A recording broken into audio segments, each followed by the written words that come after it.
It's winter in Brazil. Brazil's in the southern hemisphere for the largest part, and we're down in the southern part of Brazil, down in the Pantanal.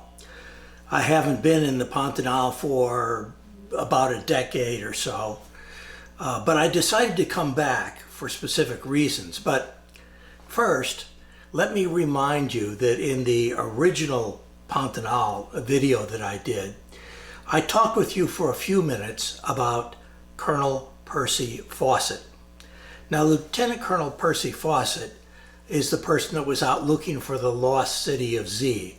And that should ring a bell, even if you don't remember me mentioning it in the movie, because there was a Hollywood production of the lost city of Z that came out in 2017, I think. In any event, that was after my trip to Brazil, so now he's much more famous than he was before. And he came down in this area looking for a lost civilization, a civilization that he knew had been reported by the conquistadors when they first went through the Amazon area. And he believed that such a city may still exist. And he went out looking for it. And that's not the first thing that he did, of course. Let me tell you a little bit about his background. His background was an aristocratic background. His father was a captain, but he was a fairly wealthy person. And Captain Fawcett had a problem with alcohol. And the result was he spent the entire family fortune, just kind of drank it. Nevertheless, they were able to scrape together enough for Percy to go to some pretty good schools. And as a result of that, he entered the Army as an officer around 1900 or so. His first posting was to Ceylon. Now, Ceylon today is called Sri Lanka. It's that big island just off the coast of India. And while he was there, he discovered a ruined temple. And ever since he ran across that ruined temple, he imagined himself to be a great explorer like Sir Richard Burton. Now, this Sir Richard Burton is the explorer, not the actor.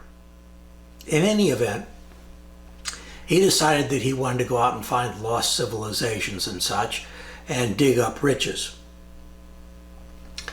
Now, he lucked out in that the Royal Geographical Society tagged him to go out into the Amazon area and do some survey work. Now, the reason that England was interested in getting this survey work done was because there was a problem.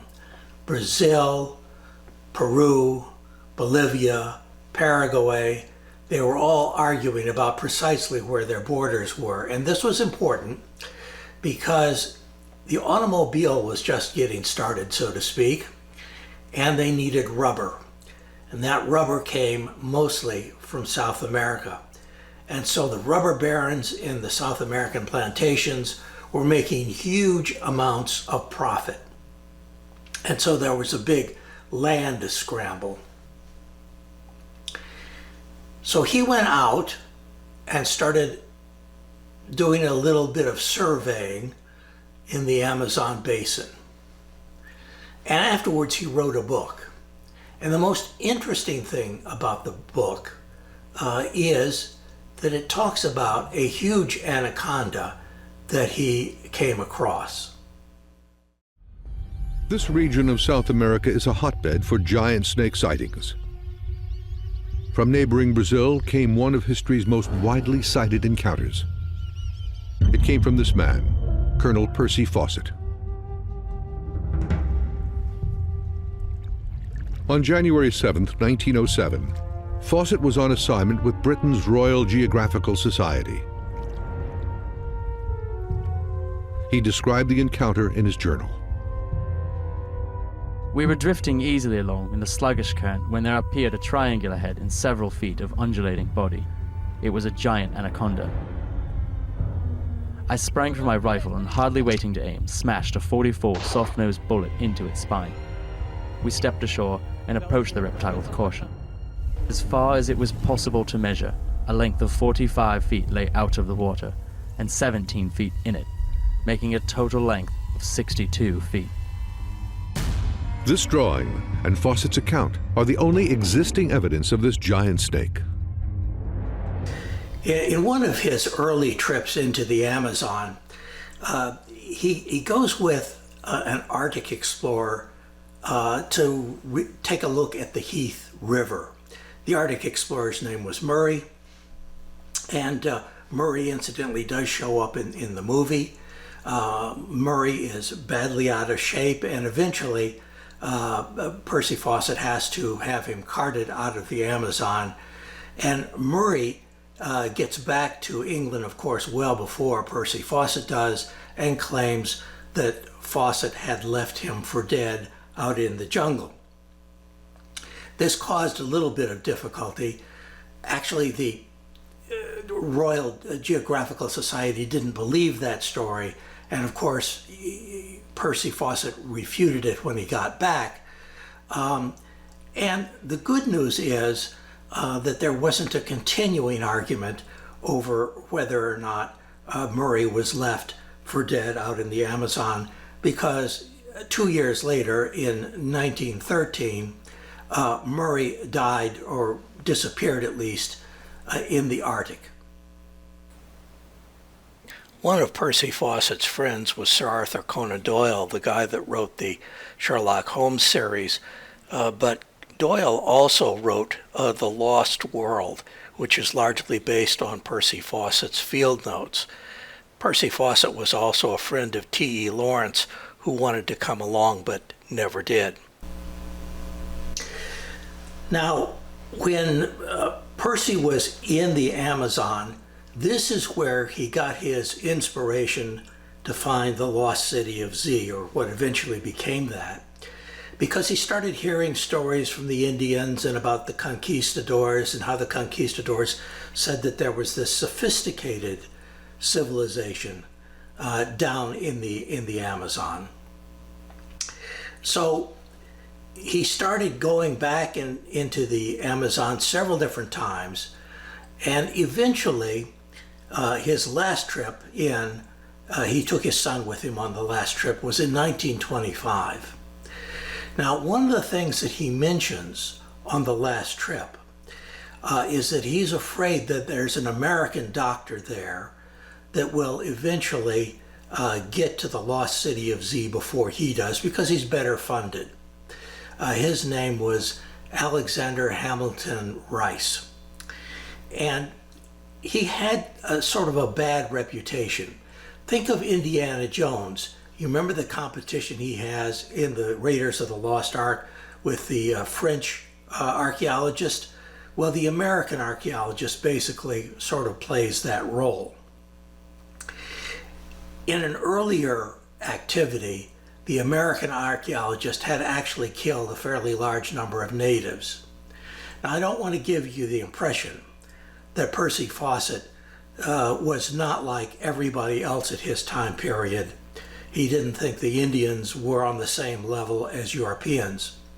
But he didn't believe in killing them either. He frequently went out and tried to work with them, to be friends with them, and basically for neither side to hurt the other. And the Indians did grow to trust him. This is a map of Percy Fawcett's 1925 expedition, his last expedition. And we're going to go down south on the map to see where it gets started. The city where it gets started is near the border with Bolivia. And there it is. And the name of the city is Corumba. And in any event, he takes that, takes the Cuyaba River up to the city of Cuyaba, and from there he goes up to Dead Horse Camp It's at Dead Horse Camp that we lose track of Percy Fawcett. Sir Percy Fawcett needed money for his trip, for his exploration of the Amazon. And unlike Alexander Hamilton Rice, he had to figure out a way to get it. So what he did was he sold rights to the story to various American newspapers, and they were following him basically through his dispatches as he traveled through the Amazon looking for the lost city of Z. In his last dispatch back to his wife, he wrote, "You need have no fear of any failure." Well, that was the last anybody ever heard of him. And people went in looking for him. As a matter of fact, something over 100 people lost their lives looking for Percy Fawcett, which is really unfortunate because he specifically said he didn't want anybody looking for him if he didn't return. He didn't want anybody else to meet a bad fate. People looked for him for a very long time. His wife never gave up on him. Then 80 years after Fawcett disappeared, a journalist, David Gran, started following his footsteps and recounting his life, first in a New Yorker article and then in a book, The Lost City of Z. And that became the basis of the movie. The problem with the movie is basically not what you would expect. The problem with the movie is that it lacks the usual entertainment things that you expect, a climax and a resolution. In fact, it is too much like real life to be entertaining. Incidentally, even in modern times, people have trouble with the Indians. The Indians probably did end Fawcett, but there's no evidence of that and nobody's admitting it. But in 1996, there was an expedition of Brazilian scientists searching for clues, and they were captured by the Indians and had to negotiate their way out of the jungle. That sort of thing happens from time to time in various places, especially in Peru and such. Well, was there ever really a lost city of Z? Well, it's hard to say, but between the 9th and 17th centuries, modern archaeology is beginning to turn up indications of very sophisticated pre-Columbian settlements in the Amazon basin. It's entirely possible that in many ways, Colonel Fawcett was correct. Fawcett believed he had found his lost city. But if he was right, it must have been at the center of a great kingdom. A kingdom which has long since been devoured by jungle. Sure enough, a combination of logging and satellite imagery is uncovering evidence of such a civilization. Many more sites have been identified across an area almost as big as Texas, spreading from Brazil into Bolivia. They bear the telltale signs of a sophisticated ancient settlement. It seems that Fawcett was right. There does appear to have been some kind of great ancient kingdom here. Now let's take a look at a map of where we're going. Bolivia is to the left in the west. Paraguay is at the bottom in the south. The city that I flew into last time, Cuiabá, is in the north. And the city that I'm flying into this time is Campo Grande, and that's the most easterly of those positions. The city that, or town that Colonel Fawcett left out of, Corumba, is in the center of the map.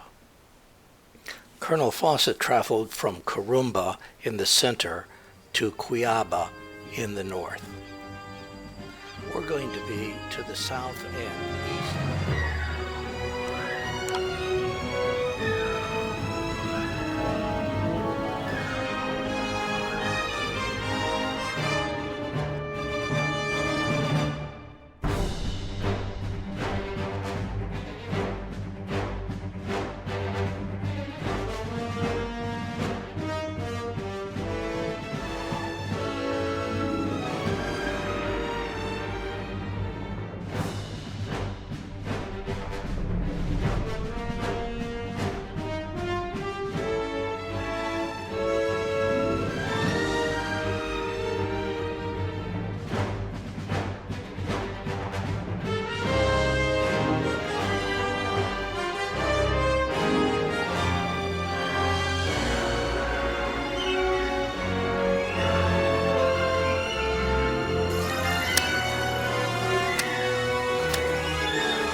29 degrees. 16 minutes south of the equator. 29.